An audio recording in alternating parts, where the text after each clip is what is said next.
بسم اللہ الرحمن الرحیم۔ السلام علیکم ورحمۃ اللہ وبرکاتہ۔ دوستو، آج ہم ذکر کر رہے ہیں قصہ اصحاب فیل کا۔ اصحاب فیل کے اس واقعے کو ہاتھی والوں کا واقعہ کہہ کر بھی یاد کیا جاتا ہے۔ قرآن پاک کا یہ واقعہ ہے اور ہمارے پیارے نبی حضرت محمد صلی اللہ علیہ وآلہ وسلم کی پیدائش مبارک سے تقریباً 50 یا 55 دن قبل یہ واقعہ پیش آیا تھا۔ واقعے کی تفصیل میں جانے سے پہلے میری ان دوستوں سے ریکویسٹ ہے جو میرا چینل فرسٹ ٹائم دیکھ رہے ہیں، چینل کو سبسکرائب کر دیں اور بیل نوٹیفیکیشن کو بھی آن کر دیں۔ یہ در حقیقت ایک تمہیدی نشانی تھی جو اللہ تعالیٰ نے اپنے نبی صلی اللہ علیہ وآلہ وسلم اور کعبۃ اللہ کے لیے ظاہر فرمائی تھی۔ بیت المقدس اس دور میں اہل اسلام کا قبلہ تھا۔ وہاں کے باشندے مسلمان تھے، اس کے باوجود اس پر مشرکین قابض ہو چکے تھے۔ 587 میں بخت نصر اور 17 عیسوی میں اہل روما بیت المقدس پر مسلط ہو چکے تھے، لیکن اس کے برخلاف کعبے پر عیسائیوں کا تسلط نہ ہو سکا، حالانکہ اس وقت یہی مسلمان کہلاتے تھے اور کعبے کے باشندے مشرک تھے۔ کعبے کی حفاظت کی ذمہ داری اللہ رب العزت نے خود لی تھی۔ یہی وجہ ہے کہ بیت اللہ کو مسمار کرنے کی نیت سے آنے والے کفار کے لشکر کو چھوٹے چھوٹے پرندوں کے ذریعے کنکروں کے صورت عذاب الہی نازل فرما کر تہس نہس کر دیا۔ محدثین نے حضرت صلی اللہ علیہ وآلہ وسلم کی تشریف آوری سے قبل اس عبرتناک واقعے کو معجزہ عظیم قرار دیا ہے۔ اللہ تعالیٰ نے قرآن کریم کی 105ویں سورہ فیل میں اس واقعے کو مختصراً بیان فرمایا ہے۔ سورہ فیل مکہ مکرمہ میں نازل ہوئی، اس میں 5 آیات ہیں۔ ہم یہاں معروف محدثین کی شرح آفاق کتب سے استفادہ کرتے ہوئے اس واقعے کا خلاصہ قارئین کی خدمت میں پیش کرنے کی سعادت حاصل کر رہے ہیں۔ یمن پر ابرہہ کا قبضہ۔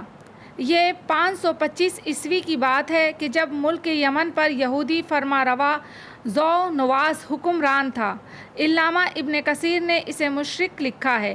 یہ شخص نصرانیوں سے بڑی نفرت کرتا تھا۔ محدثین لکھتے ہیں کہ اس شخص نے یمن کے شہر نجران سے ایک طویل خندق کھدوا کر اسے آگ سے بھر دیا اور تمام نصرانیوں کو زندہ خندق میں ڈال کر جلا دیا، جن کی تعداد 20,000 کے قریب تھی۔ معروف القرآن 817۔ مسیحیوں کے خون کا بدلہ لینے کے لیے حبشہ کی عیسائی سلطنت نے قسطنطنیہ کی رومی حکومت کے ساتھ مل کر یمن پر حملہ کر دیا۔ اس لڑائی کے لیے رومیوں نے بحری بیڑا فراہم کیا، جبکہ ملک حبشہ کی 70,000 فوج یمن کے ساحل پہ اتر کر یمن پر قابض ہو گئی۔ سورہ فتح کے نزول کا واقعہ۔ مصر و شام پر قابض رومی سلطنت کی کوشش یہ تھی کہ مشرقی افریقہ سے ہندوستان، انڈونیشیا اور مشرق کے ان تمام دور دراز کے علاقوں سے جن کی تجارت پر عرصہ دراز سے عرب قابض تھے، عربوں کو نکال کر وہاں اپنا مکمل غلبہ حاصل کریں۔ اسی مقصد کے تحت رومیوں نے حبشہ کی عیسائی حکومت سے گٹھ جوڑ کیا اور بحری بیڑے سے اس کی مدد کر کے اسے یمن پر قابض کرا دیا۔ حافظ ابن کثیر لکھتے ہیں کہ یمن پر حملہ 2 کمانداروں کی زیر قیادت کیا گیا تھا، جن میں سے ایک کا نام ابرہہ اور دوسرے کا آریات تھا، لیکن پھر یہ دونوں آپس میں لڑ پڑے۔ مقابلے میں آریات مارا گیا اور ابرہہ ملک پر قابض ہو گیا۔ اس کے بعد اس نے شاہ حبشہ کو اس بات پر راضی کر لیا کہ وہ اسے یمن میں اپنا نائب مقرر کر دے۔ یہ شخص رفتہ رفتہ یمن کا خود مختار بادشاہ بن گیا، مگر اس نے شاہ حبشہ کی برائے نام بالادستی تسلیم کر رکھی تھی اور خود کو محفوظ الملک یعنی نائب شاہ لکھتا تھا۔ تفہیم القرآن 463۔ حج کے لیے کلیسا کی تعمیر۔ ابرہہ کو خانہ کعبہ میں ہونے والے حج سے عداوت تھی، چنانچہ اس نے یمن کے شہر صنعا میں سونے، چاندی اور جواہرات سے مرصع ایک عظیم الشان کلیسا بنوایا۔ یہ اس وقت دنیا کی سب سے خوبصورت اور حسین عمارت تھی۔ ابرہہ نے لوگوں کو زبردستی مجبور کیا کہ وہ خانہ کعبہ جانے کے بجائے اس کلیسا میں عبادت کریں۔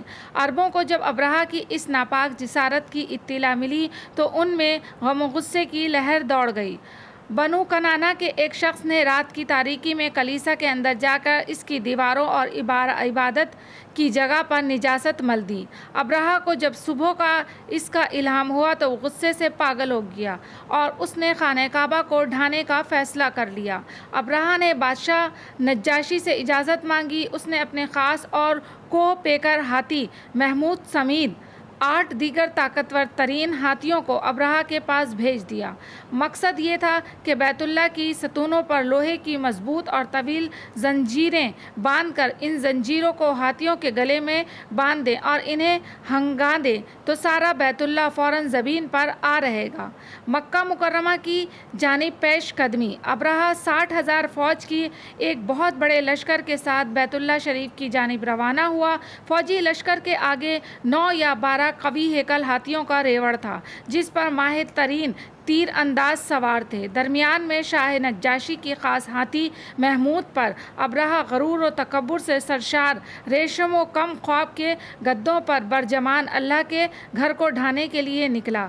اہل عرب نے ایک جنگجو زونفر کی قیادت میں ابرہہ کے خلاف مزاحمت کی، لیکن اللہ تعالیٰ نے اپنے گھر کی خود حفاظت فرما کر رہتی دنیا تک کے لیے باطل قوتوں کو پیغام دینا تھا۔ چنانچہ اہل عرب کا ناکام ہوئے اور زونفر کو قید کر لیا گیا۔ راستے میں قبیلہ خثم کے مقام پر قبیلے کا سردار نفیل بن حبیب اپنے قبیلے کو لے کر مقابلے پر آیا، مگر وہ بھی شکست کھا کر گرفتار ہو گیا۔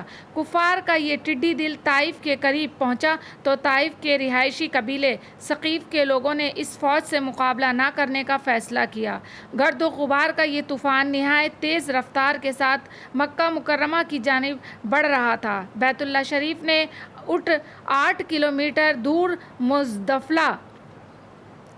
800 کلومیٹر دور مزدلفہ اور منی کے درمیان وادی محصر پہنچ کر ابرہہ نے پڑاؤ ڈالنے کا اعلان کر دیا۔ وادی محصر میں خیموں کا شہر آباد ہو گیا۔ ایک وسیع و عریض خیمے میں ابرہہ کا شاہی تخت بچھا دیا گیا۔ لشکر کے لوگ جب فارغ ہوئے تو انہوں نے دیکھا کہ اطراف میں نہایت خوبصورت اور توانا اونٹ چر رہے ہیں۔ یہ قریش مکہ کے اونٹ تھے۔ ان لوگوں نے تمام اونٹ اپنے قبضے میں لے لیے۔ انہی میں 200 اونٹ رسول اللہ صلی اللہ علیہ وآلہ وسلم کے جد امجد اور رئیس قریش عبد المطلب کے تھے۔ حضرت عبد المطلب ابرہہ کے خیمے میں۔ ابرہہ نے اپنے ایک سفیر حناطہ کو مکہ مکرمہ میں قریش کے سرداروں کے پاس بھیجا۔ حناطہ نے مکہ میں لوگوں سے سرداروں کے بارے میں دریافت کیا تو سب نے حضرت عبد المطلب کا پتہ دیا۔ حناطہ حضرت عبد المطلب سے ملا اور انہیں ابرہہ کا پیغام دیا کہ ہم یہاں جنگ کرنے نہیں آئے، ہمارا مقصد خانہ کعبہ کو ڈھانا ہے۔ اگر تم نے اس میں رکاوٹ نہیں ڈالی تو ہم تمہیں کوئی نقصان نہیں پہنچائیں گے۔ ابن اسحاق لکھتے ہیں کہ حضرت عبد المطلب نے جواب دیا کہ ہم ابرہہ سے جنگ کرنے کی طاقت نہیں رکھتے، لیکن یہ گھر اللہ کا ہے اور اگر وہ اللہ سے جنگ کرنا چاہتا ہے تو کر کے دیکھ لے کہ پھر اللہ اس کے ساتھ کیا معاملہ کرتا ہے۔ حناطہ حضرت عبد المطلب کو ابرہہ سے ملانے اپنے ساتھ لے گیا۔ ابرہہ ان کی قوی ڈھیل ڈول اور وجیح و روب دار شخصیت سے بڑا مرعوب ہوا۔ تخت سے نیچے اتر کر ان کا استقبال کیا، انہیں اپنے ساتھ بٹھایا اور اپنے ترجمان سے کہا کہ ان سے پوچھو یہ کیا چاہتے ہیں۔ حضرت عبد المطلب نے کہا کہ میں صرف یہ چاہتا ہوں کہ تمہارے فوجیوں نے میرے جو اونٹ اپنے قبضے میں لے لیے ہیں انہیں چھوڑ دیں۔ ابرہہ نے حیران کن نگاہوں سے حضرت مطلب کی جانب دیکھا اور گویا ہوا، اے مکہ کے سردار، جب میں نے تمہیں پہلی بار دیکھا تو میں تم سے بڑا مرعوب ہوا اور میری نظر میں تمہاری وقت و عزت تھی، لیکن تمہاری اس گفتگو نے اسے یکسر ختم کر دیا۔ میں تمہارا کعبہ جو تمہارا دین ہے ڈھانے آیا ہوں، تمہیں اس کی فکر نہیں۔ حضرت عبد المطلب نے جواب دیا، اے یمن کے بادشاہ، اونٹ میرے ہیں، مجھے اس لیے انہی کی فکر ہوئی، جبکہ کعبہ جس کا گھر ہے وہ خود اس کی حفاظت فرمائے گا۔ ابرہہ نے بڑے تکبر کے ساتھ کہا، اے رئیس مکہ، آج تمہارا خدا اپنے گھر کو ابرہہ کے ہاتھوں سے نہیں بچا سکتا۔ چنانچہ اس نے فوری طور پر کعبے کی جانب کوچ کا حکم دے دیا۔ حضرت عبد المطلب اس کے خیمے سے نکل کر فوری طور پر خانہ کعبہ تشریف لائے جہاں سب قبیلوں کے سردار جمع تھے۔ حضرت عبد المطلب نے ان سرداروں کے ساتھ بیت اللہ کی چوکھٹ پر پکڑ کر گریہ وزاری کے ساتھ دعائیں کیں۔ مشرکین کا یہ معمول تھا کہ ہر مصیبت کے وقت وہ بیت اللہ میں رکھے 360 بتوں کو بھول کر حضرت ابراہیم علیہ السلام کے اللہ ہی کو پکارتے اور اسی سے مانگتے تھے، اور پھر مہربان رب ان کی دعائیں قبول فرماتا اور ان کی حاجات پوری فرما دیتا۔ حضرت عبدالمطلب کو یقین تھا کہ اس مرتبہ بھی اللہ تعالیٰ ان مشرکین سے اپنے گھر کی حفاظت فرمائے گا۔ رب کعبہ کے حضور گریہ زاری کے بعد حضرت عبدالمطلب اپنی قوم کو ساتھ لے کر مکہ کی مختلف پہاڑوں پر چڑھ گئے۔ ابرہہ مکے کی جانب کوچ کا حکم دے چکا تھا۔ صبح ہوئی تو ابرہہ کے لیے خاص ہاتھی محمود کو خصوصی طور پر آراستہ کیا گیا۔ اسی اثنا میں نفیل بن حبیب، جنہیں راستے سے ابرہہ نے گرفتار کیا تھا، یہ آگے بڑھے اور ہاتھی محمود کا کان پکڑ کر سرگوشی میں کہا: اے محمود، تو جہاں سے آیا ہے وہیں صحیح سالم لوٹ جا، کیونکہ تو اللہ کے بالامین یعنی محفوظ شہر میں ہے۔ یہ کہہ کر اس کا کان چھوڑ دیا۔ ہاتھی یہ سنتے ہی اپنی جگہ پھیل کر بیٹھ گیا۔ ہاتھی بانوں نے اس کو اٹھانے کے لاکھ جتن کر ڈالے، مگر وہ ٹس سے مس نہ ہوا۔ اسے بڑے بڑے آہنی تیروں سے مارا گیا، اس کی ناک میں لوہے کا آنکڑا ڈال کر اذیت پہنچائی، لیکن وہ پھر بھی کھڑا نہ ہوا۔ لوگوں نے اس کا رخ یمن کی جانب موڑا تو فوراً کھڑا ہو گیا۔ ہاتھی بانوں نے اسے ملک شام کی جانب چلانا چاہا تو چلنے لگا۔ ہاتھی کو 3 اطراف سے چلایا تو وہ چلنے لگا، لیکن جیسے ہی اس کا رخ مکہ مکرمہ کی جانب کیا وہ پھر بیٹھ گیا۔ پرندوں کا غول۔ ابھی یہ پریشانی ختم بھی نہ ہوئی تھی کہ ابرہہ کی فوج کو سمندر کی جانب سے آنے والے بے شمار پرندوں نے گھیر لیا، جن کی چونچوں اور دونوں پنجوں میں چنے یا مسور کی دال کے برابر 3 کنکریاں تھیں۔ واقدی کی روایت میں ہے کہ یہ پرندے عجیب طرح کے تھے، جو اس سے پہلے کبھی نہیں دیکھے گئے۔ یہ کبوتر سے چھوٹے تھے، ان کے پنجے سرخ تھے۔ پرندوں نے یہ کنکریاں ابرہہ کی فوج پر برسا دیں۔ ایک ایک کنکر نے وہ کام کیا جو ریوالور کی گولی بھی نہیں کر سکتی تھی، کہ کنکر جس پر پڑتا اس کے بدن کو چھیدتا ہوا زمین میں گھس جاتا۔ یہ عذاب دیکھ کر سب ہاتھی بھاگ کھڑے ہوئے۔ لشکر کے سب لوگ اس موقع پر ہلاک نہیں ہوئے، بلکہ اطراف کی مختلف ریاستوں میں بھاگتے ہوئے مر کر گرتے چلے گئے۔ ابرہہ کو چونکہ سخت سزا دینا مقصود تھی تو یہ فوراً ہلاک نہیں ہوا، بلکہ جسم کا ایک جوڑ گل سڑ کر گرنے لگا اور اسے اسی حال میں واپس یمن لایا گیا، یہاں تک کہ دارالحکومت صنعاء پہنچ کر اس کا سارا بدن ٹکڑے ٹکڑے ہو کر بہہ گیا۔ ابرہہ کے ہاتھی محمود کے ساتھ 2 ہاتھی بان وہیں مکہ مکرمہ میں رہ گئے، مگر اس طرح کہ دونوں اندھے اور اپاہج تھے۔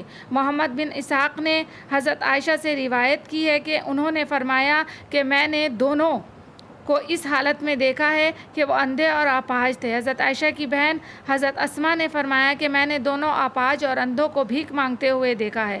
اصحاب فیل کے اس عجیب و غریب واقعے نے پورے عرب کے دلوں میں قریش کی عظمت بڑھا دی اور سب ماننے لگے کہ یہ اللہ والے لوگ ہیں جن کے دشمنوں کو اللہ تعالیٰ نے ہلاک کر دیا۔ ابابیل کے معنی یہاں اس بات کی وضاحت